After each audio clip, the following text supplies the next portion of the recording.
Hey, sports fans, it's a PB&Z Sports Chaos Show coming at you once again at Breakfast at Wimbleton.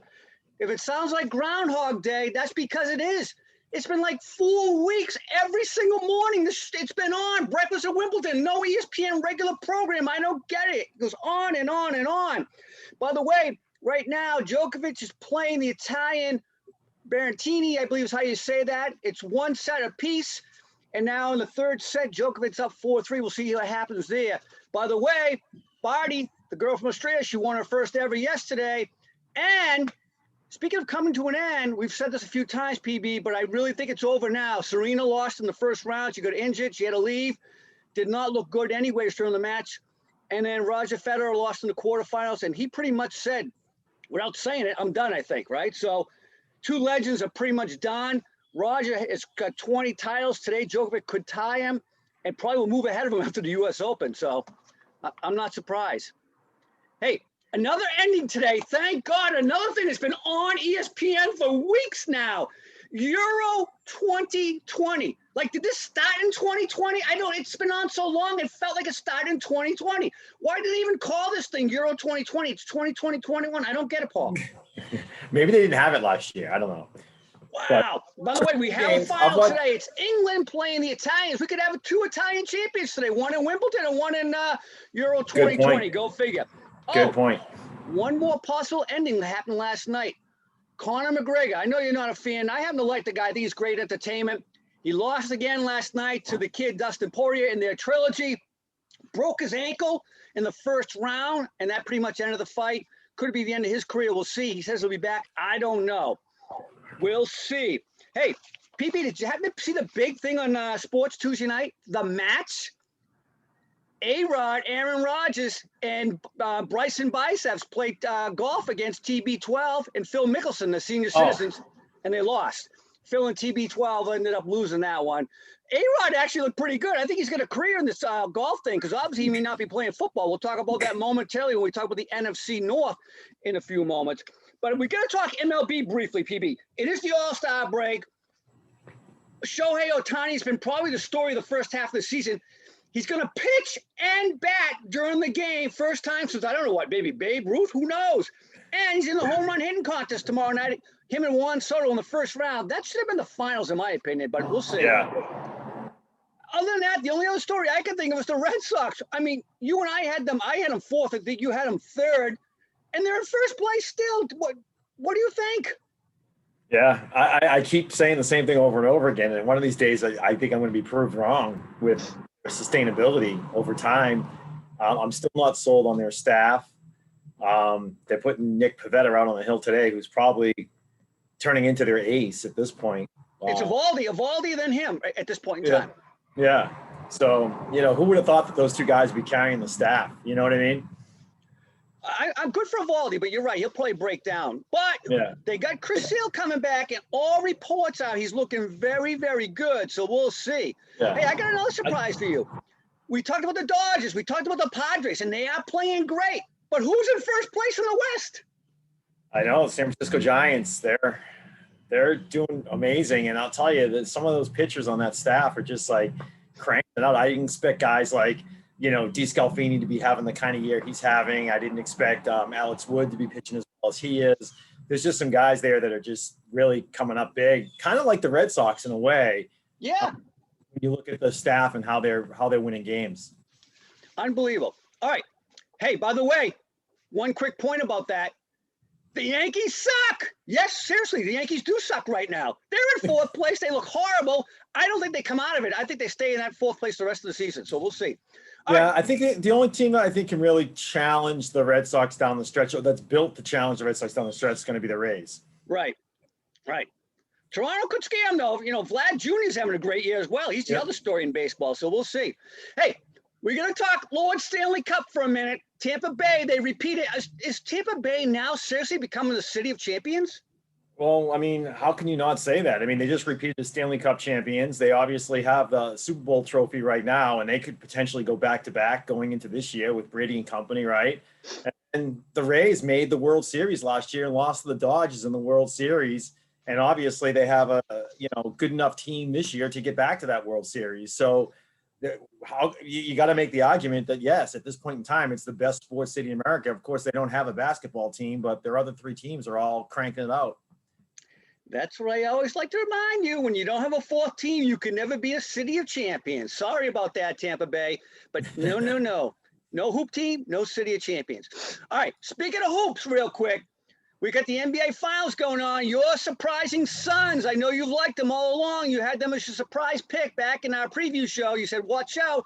Here they are. They're up 2-0, heading to Milwaukee, I should say. Milwaukee does have Giannis. He's back. He's been playing the first two games, surprisingly. Looked pretty good, surprisingly, averaging 31 points right now. But I don't think the Suns, they could sweep. What do you think? Yeah, I mean, the Suns have beaten good teams all along this journey. Milwaukee's not, any better than any of the other teams that they were beating to get to where they are. So I think they can handle Milwaukee.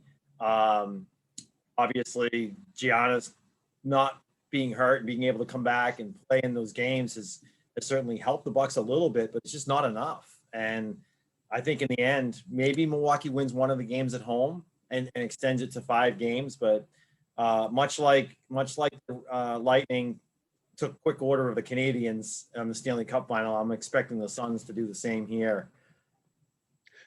PB, I got one thing to say about the Stanley Cup before we move on to NFL. And I've been complaining about this all since the playoffs started. You can't have guys coming out that didn't play the whole regular season like Kucherov, who scored, 92 points in the playoffs or something like that? It was crazy. 32 exactly. But still, we're going to have a show on this where it's going to be a discussion. You've got to play a minimum number of games, in my opinion, going forward. And it can't be less than 50 or 60. You got to get the fans their money's worth during the regular season. You can't have load management either. So I'm sorry, but not a good showing. I'm glad the NBA load managers all lost out in the early rounds. The Lakers lost out. Brooklyn ended up having some injuries. Thank God they got knocked out. Yeah. But you got to have teams that play the whole season. It's a sensitive subject because I get it. In certain positions, there's like built-in load, like goaltending, for instance. Even though Rask plays every single game in the playoffs, during the regular season, he only plays maybe 60% of the games, right? He's playing 3 out of every 5 games or something, right? So that's load. Technically, that's load management, but it seems like it's for goaltender, right? Same thing with pitchers. That's like a pitches go. That's like a starting pitches. They don't pitch every day, right? Well, but starting pitches, but sometimes they'll get that extra 5th day of rest, right? And they'll pitch on every 6 days versus every 5th day.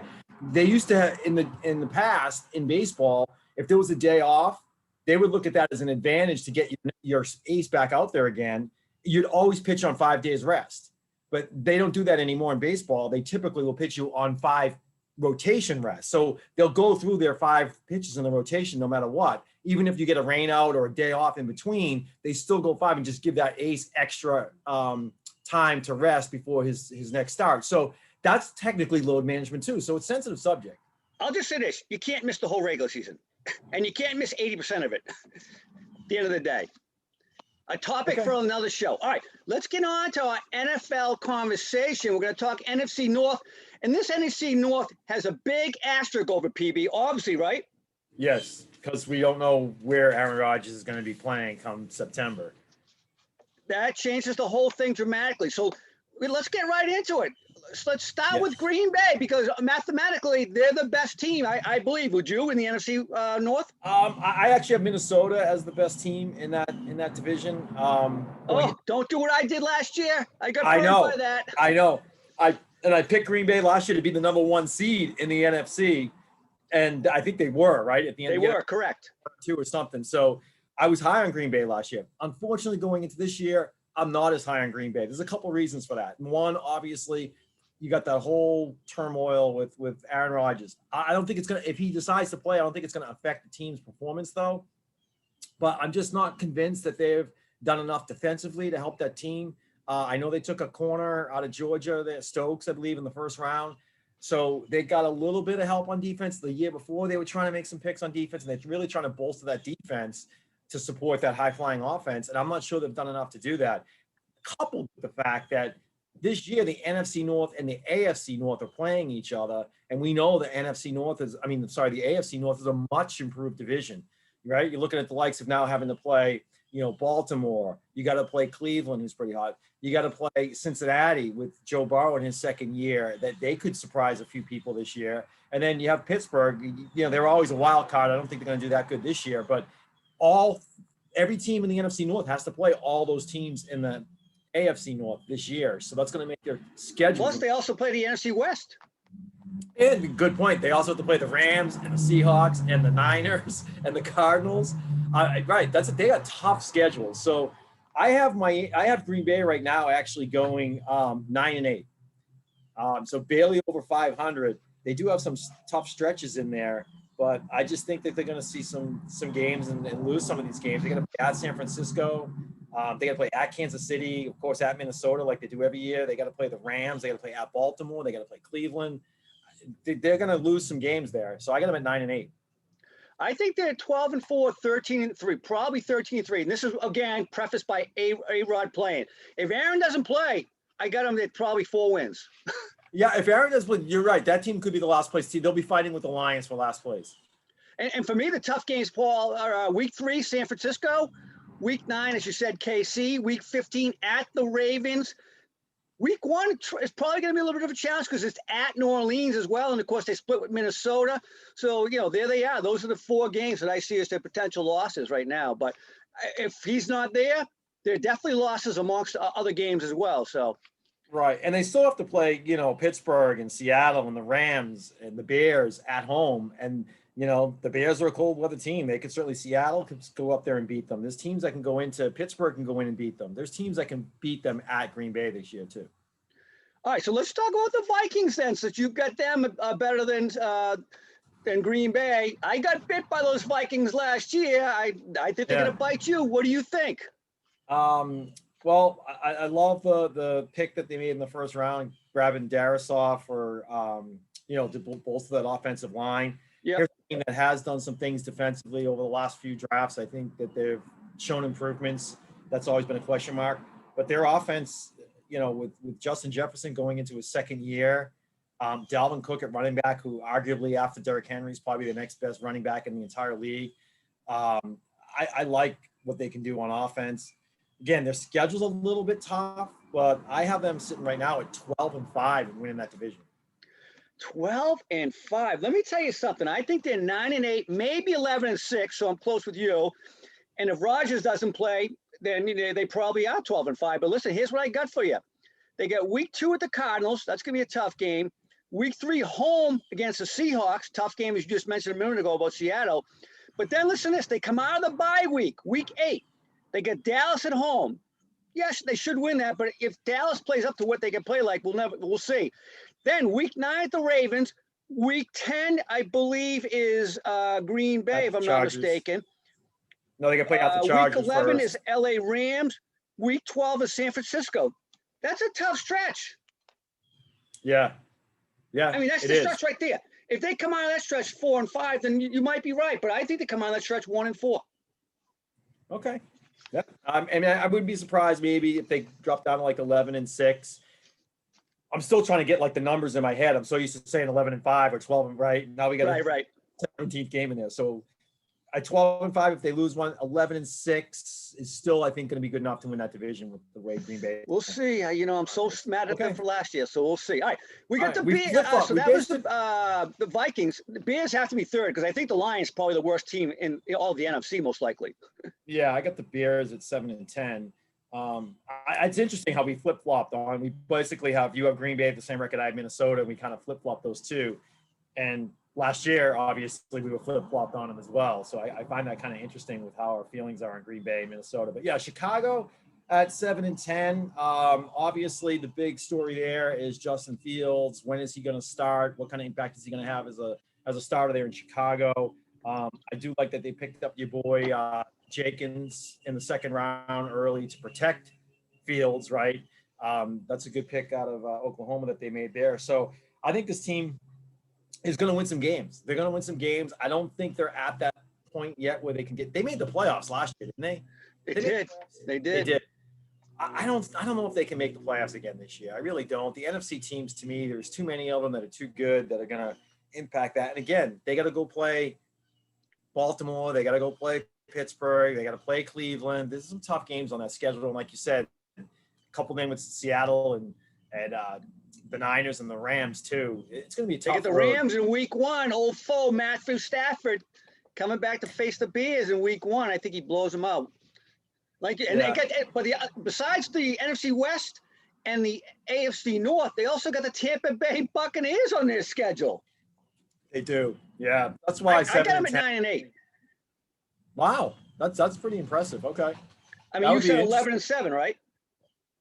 No, I have them 7-10. Oh, 7-10. I got them 9-8. I still think with that defense they can get by. And if God forbid Rodgers doesn't play, they'll definitely be 9-8. Yeah. All right, let's hit the last place team. There's not much to say about them, the Detroit Lions. I personally think they come in 3-13, and that's still a stretch. And it's only because I haven't beaten Cincinnati, which I don't know. Philadelphia again could be a stretch, and then I think they split with the Bears winning the Thanksgiving Day game.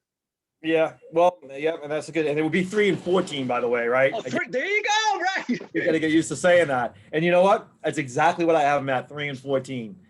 I've never been a fan of Jared Goff. I don't think he's going to go up there and make a difference. There's no roster around him. Yeah, I just don't. And I know they drafted Penny Sewell, who's probably the best offensive lineman in the draft. They were lucky to get him where they did. Right. Thanks to some other teams taking receivers ahead of him. So I do like that. Goff's the type of quarterback that if you give him time to throw, he can probably find the open guy. But there's just not enough talent there. There's not enough talent on that team, both sides of the ball, to really get them to 5 or 6 wins. I don't think that's possible. I think 3-14. 3-14 is the call. Maybe 4-13 if they're lucky, but that's about it. Yeah, I'm with you on that. Definitely 3 at best, I think. All right, so that's the NFC North fans. PB, what do you want to do next show? Well, we'll break down another one of the divisions. Let's switch over to the AFC. Maybe we'll go right over to the AFC North since it kind of falls in with this. They're playing each other throughout the season. So all right, I like it. AFC North. That's North. A good one. Could be one of the best divisions in football if Pittsburgh shows up. We'll see. And Cincinnati on the rise. All right, hey, PB, we got some new subscribers, I understand. Going to watch this show once we get it posted.